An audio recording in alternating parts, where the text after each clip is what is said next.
In all honesty, they're not that common.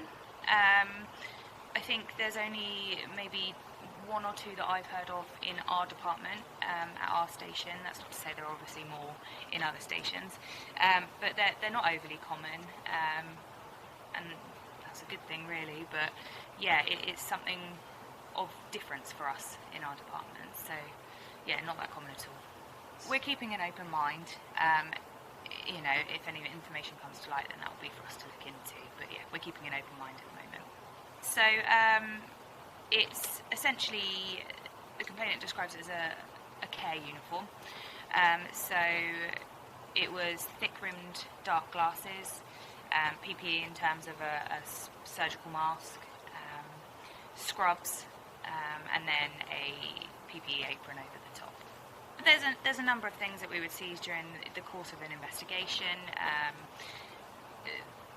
The court has heard about different avenues of evidence in terms of DNA, cell site, things like that. And obviously for cell site you'd need a mobile phone or at least a telephone number. Items for his work have been seized from him for obvious reasons, to limit risk. And that's really, off the top of my head, that's all I can really think of in terms of him. There were items seized and exhibited as part of the investigation from the complainant, but yeah, from him, that's all. So he is an NHS nurse, and he visited in December 2021 in a nursing capacity. It was an initial nursing assessment that he went to do, and that is essentially what he's spoken about on his attendance. He went to do that, do the initial assessment that they would do when a new patient comes into the care of their team, and essentially that's why he went there, to conduct that initial review. Each member of staff, from the evidence that we've heard, each member of staff has their own work laptop and their own sort of smart card that they use to be able to log into the clinical system where they put notes. And essentially, that is something that they take with them each day.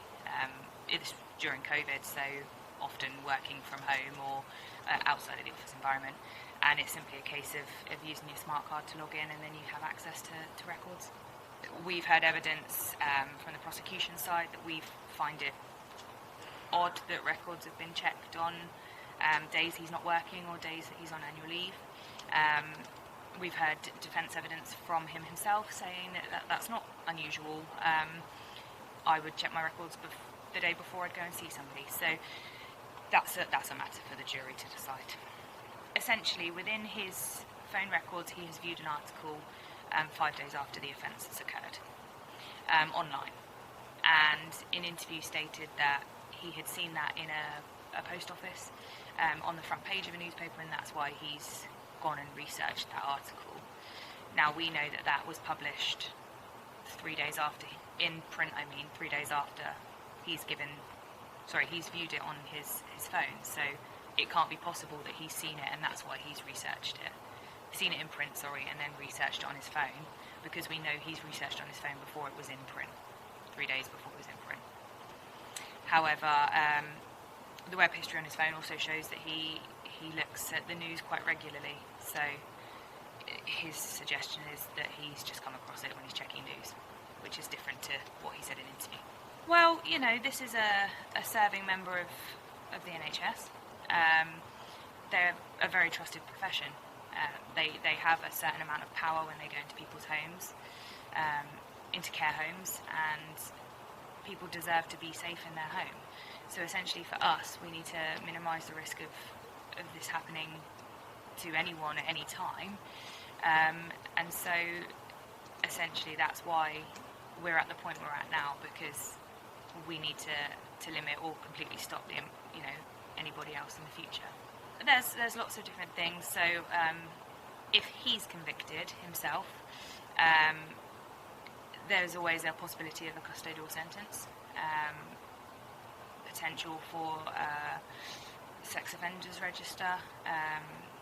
I would suspect that he would no longer be able to practice as a nurse. I know he's currently suspended. I don't know what their plans are moving forwards.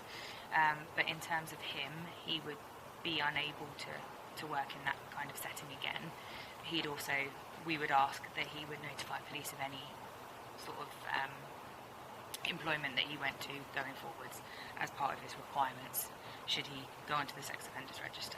I don't want to say it's not for policing to do that, because it is obviously down to us to keep people safe. However, this is a serving NHS nurse. I'm sure there are vetting procedures and things like that. However, he is of good character, so he has no previous convictions that I'm aware of.